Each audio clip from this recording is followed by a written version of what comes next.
রাগের মাথায় স্ত্রীকে হত্যা করেছিলেন রাজা হরিশ্চন্দ্র রায়। সেই পাপ থেকে নিস্তার পেতে শুরু করেন কালী পুজো। সেই থেকেই চলছে শেওড়াফুলির নিস্তারিণী কালী পুজো। অন্যদিকে জলপাইগুড়িতে দয়াময়ী কালী মন্দিরের সম্প্রীতির ছোঁয়া।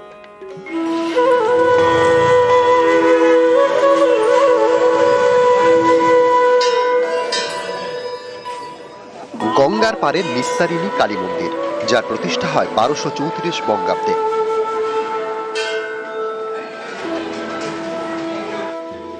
কথিত আছে রাগের মাথায় স্ত্রীকে হত্যা করেন বর্ধমানের পাটুলি রাজা হরিশ্চন্দ্র রায়।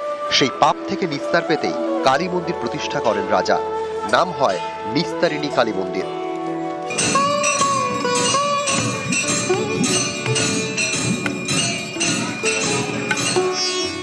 নিত্য পুজো ছাড়াও কালী পুজোর দিন ছাদ বলি, হোমযজ্ঞ, আরতি ও তন্ত্র সাধনা হয়। মন্দিরের গর্ভগৃহে পুরোহিত ছাড়া অন্য ব্যক্তির প্রবেশ নিষেধ।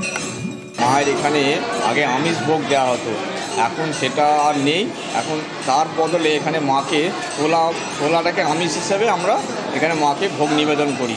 এবং আমাদের রাজ পরিবারের তরফ থেকে যা মেন পুরোহিত ছাড়া আদার্স কোনো বামুন মায়ের গর্ভে গিয়ে ঢোকে। এখানে তন্ত্রের মধ্যে পুজো হয়, সারাদিন তন্ত্র সাধনা করা হয়, পুজোর পর বলিদান হয়, ছাগ বলি হয়। জলপাইগুড়িতে দয়াময়ী কালী মন্দির, এখানকার পুজোয় সম্প্রীতির ছোঁয়া।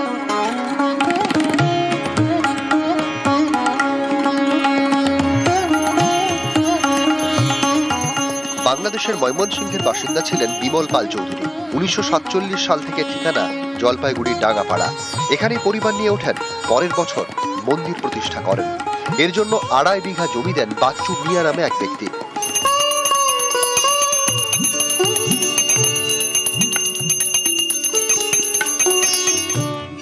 একটা সময় এখানে মহিষ বলি দেওয়া হতো। স্থানীয়দের কাছে দয়াময়ী কালী জাগ্রত। এই পুজোয় অংশ নেন মুসলিমরাও। হ্যাঁ, বাচ্চুমিয়া তো নিঃসন্দেহে ভালো লোক ছিল। ও হিন্দু মুসলমান বলে কোনো বিভেদ ছিল না। এই এলাকাতে বাচ্চুমিয়া ছিল। বললো যে হ্যাঁ, জমি হলে কোনো ক্ষতি নেই। এই টোটাল জমিটাই আমাদের নামে রেজিস্ট্রি হয়েছিল তখন, সেই সময়। হ্যাঁ, মন্দিরের জন্য। মন্দিরের জন্য। এই কালী আগে কোথায় ছিল? এদেশে ময়মনসিংহ, টাঙ্গাইল। 48 সালে আসে, 48 সালে এখানে শুরু হয়। 1984 সালে লাস্ট বলি হয়েছে। তারপরে উনি মারা যাওয়ার পরে বলিটা আমরা দিই না, উনি দিয়ে গেছেন। হুগলি থেকে রানা কর্মকার এবং জলপাইগুড়ি থেকে শান্তনু কর, নিউজ 18 বাংলা। ঘাটালে কালী পুজোর আনন্দ, বারোয়ারি পুজোয় থিমের লড়াই। এক নজরে ঘাটালের সেরা কয়েকটি পুজো।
বাঁকুড়ার বিষ্ণুপুরের ছিন্নমস্তা কালী। এখানকার কালী পুজোয় জবার মালা আসে বিষ্ণুপুর সংশোধনাগার থেকে।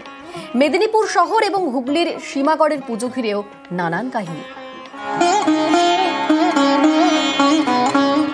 ছিন্নমস্তার মন্দির, বাঁকুড়ার বিষ্ণুপুরে এই মন্দিরে কালী পুজোয় ভিড়ে ভিড়।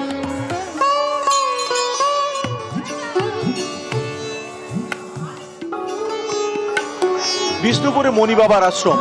এখানে একটা সময় রোজ যাতায়াত ছিল কৃষ্ণচরণ গুঁয়ের। তিনি কালী সাধক। জনশ্রুতি রয়েছে 1973 সালে কৃষ্ণচরণ স্বপ্নাদেশ পান।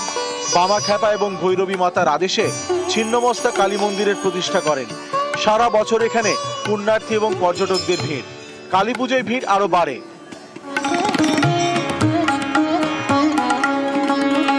বিষ্ণুপুর সংশোধনাগার থেকে আসে পুজোর জন্য জবার মালা।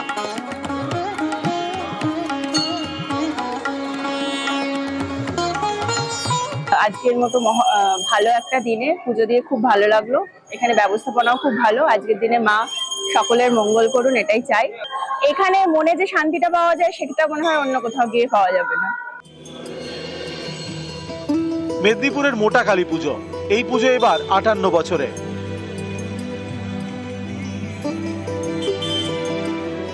মেদিনীপুর শহরে ভাতৃসংঘ ক্লাব।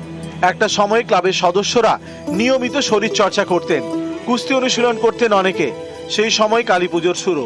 কুস্তিগীরদের হাত ধরে পুজো শুরু হয় বলে মোটা কালী নামে বেশি পরিচিত।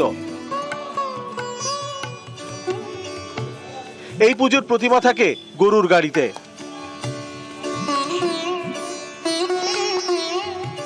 কাকুরা জেঠুরা ব্যায়াম করতো, নিজেরাই উদ্যোগ নিয়ে বললো যে আমরা যখন কুস্তি করছি, আগড়া করছি, তো আমাদের চেহারার মতোই তারা একটু দেহসষ্টভ করতো এবং তাদের চেহারা যথেষ্ট ভালো ছিল।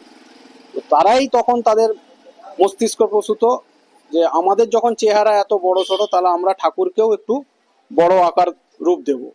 তো তাদেরই চিন্তাধারা থেকে আজকের এই মোটা কালী বলুন বা বড় কালী। হুগলির পান্ডুয়া।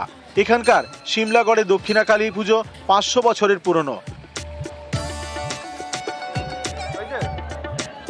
প্রতিদিন চলে নিত্য সেবা। কালী পুজোয় বিশেষ আয়োজন।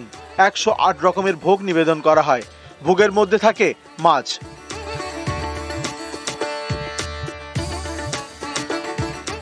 একটা সময় তালপাতার ছাউনিতে ছিল মন্দির, মূর্তি ছিল মাটির। সময় বদলেছে, এখন মন্দিরও বড় হয়েছে। পাকা মন্দিরে পাথরের মূর্তি। এদিনের পুজো ঘিরে মন্দিরে ভিড়ে ভিড়। এই মায়ের মন্দির তখন মাটির ইয়ে ছিল, মন্দির ছিল। 1100 বছর আগেকার। তখন এমনি নরবলি হতো, হ্যাঁ, ডাকাতেরা এসে পুজো দিয়ে যেত, হ্যাঁ। আর তারপরে নরবলির পর, হ্যাঁ, তারপরে ফাটা বলি হচ্ছে। সারা বছরে যত মানে কাঁচা তরকারি হোক, যাই আছে, সব মায়ের ভোগের করতে হবে। লরিওয়ালারা বর্ধমান থেকে সীতাভোগ, মিহিদানা, শক্তিগড় থেকে ল্যাংচা এনে পুজো হতো। মাছের কালিয়া হয়। নিউজ 18 বাংলা।